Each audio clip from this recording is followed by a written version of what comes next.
In late 2021, Britain signed a free trade deal with Australia. Sheep came first, almost by accident. Clarkson had two real options. Continental cattle, big, lean, photogenic, fast to put on muscle but needing grain to finish properly. He stood in that field and called Australian beef rubbish. That's the pattern behind almost everything he's done since leaving the BBC. He just refuses to stop, and refuses to lie about it while he doesn't.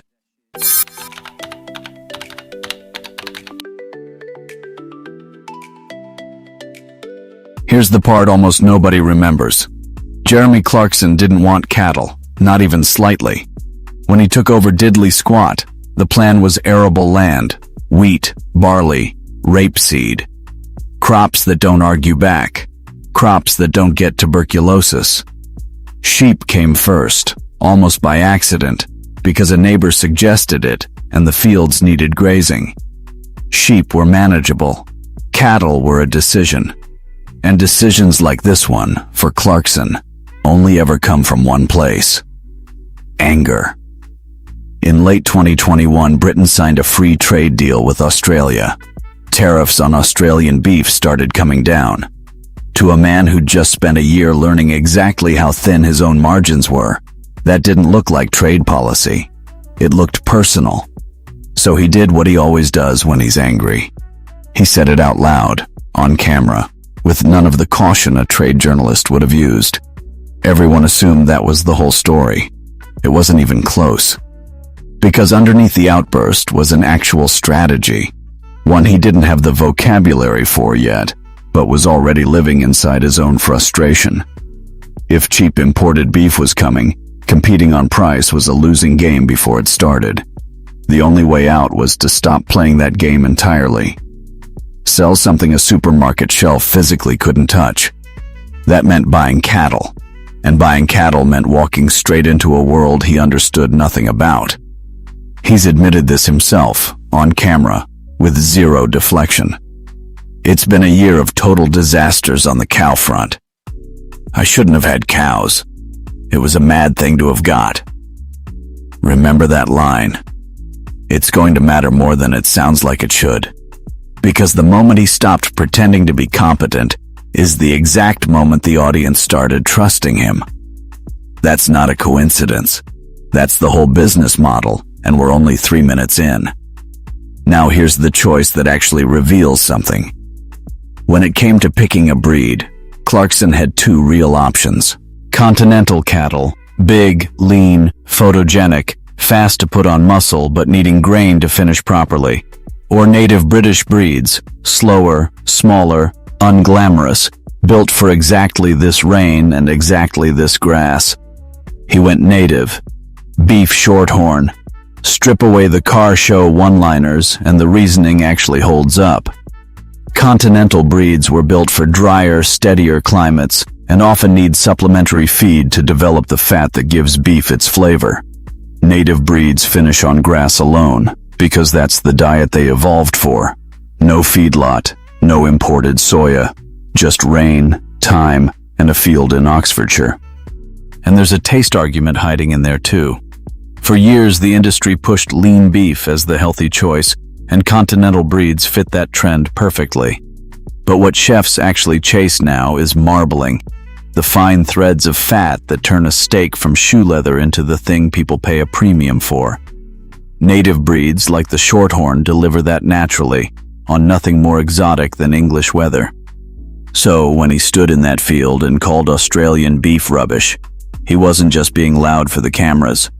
He was making, badly, and without a shred of evidence, an argument British beef farmers had been making quietly for years. Grass-fed, slow-finished, native beef isn't a lesser product to mass-produced imports. It's a different one entirely. He just happened to say it to several million people before he'd done the homework. And here's a detail most viewers miss completely. Not every animal on that farm gets reduced to a number on a spreadsheet. There's a Shorthorn at diddly squat that's never once managed to fall pregnant. By any strict commercial logic, an infertile cow earns nothing. She should be gone. She's still there. Essentially a very expensive pet with a name. small detail. Tells you something much bigger about how this whole operation actually runs. Because when it mattered, Clarkson kept choosing the farm over the spreadsheet. And that choice is about to get tested in a way that has nothing to do with money. Because farming doesn't hand out credibility for free, it extracts it. And what happened next is the part most farming shows would have cut. Bovine TB is the quiet catastrophe running underneath British ring that no amount of money insulates you from a positive test result. A cow doesn't know how many series of Top Gear you presented. And that, right there, is precisely what customers were actually buying when the beef finally hit the farm shop counter. Not a celebrity endorsement. Meat from an operation whose failures they'd already watched. Most British beef farmers sell into a chain.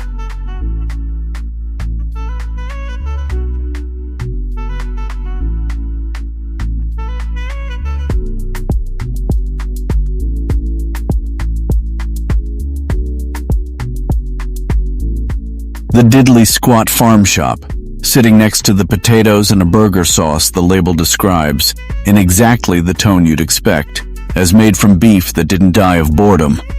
And the farmer's dog, the pub he opened specifically to serve nothing but farm and local produce, where that same beef arrives on a plate at a considerable markup over the price of the raw joint. That markup used to belong to somebody else's balance sheet. Now it belongs to the farm. But here's the twist almost nobody talks about. It isn't only Clarkson's herd stocking those shelves. The shop and the pub need more volume than his own cattle can reliably supply, especially in a bad year. So the farm now buys extra stock from a small group of neighboring producers. Which means the business he built out of a grudge against one trade deal has quietly turned into something else entirely. A guaranteed buyer for several of his neighbors' herds too, at a moment when a guaranteed buyer with no supermarket contract department anywhere in the conversation is close to the rarest thing left in British farming. So does the wider farm actually make money? Unevenly. And Clarkson would be the first person to say so, usually while looking personally betrayed by the weather. The finances swing hard year to year. Some years the numbers look solid on paper in spring and collapse by autumn because of drought or disease. Farming doesn't reward good intentions. It rewards rainfall, timing, and luck. And none of those three take instructions from anyone, however many cars are parked in the yard. But the beef side specifically has held up as one of the steadier parts of an otherwise unpredictable picture. And here's the actual reason a supermarket can't just copy it. It isn't the recipe. It isn't even the breed.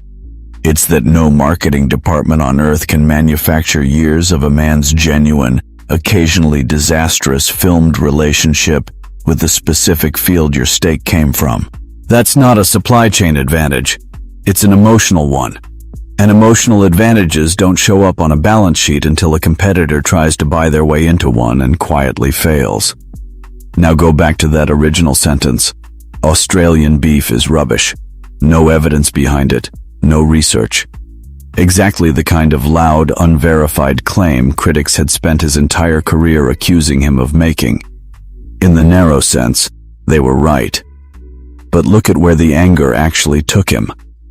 Toward cattle he didn't understand, toward a native breed that turned out to be the right call for reasons that had nothing to do with sentiment, toward a shop and a pub built so he'd never have to sell through a supermarket buyer again, toward filming disease outbreaks and financial disasters instead of hiding them, which is precisely what gave the eventual product its credibility. He said something rash because he was angry about a trade deal. And through stubbornness and a genuine refusal to lie about what was actually happening on that farm, he built the exact thing he'd claimed British farming needed. Not a slogan, a working example. That's the pattern behind almost everything he's done since leaving the BBC. He rarely sets out to build something that works.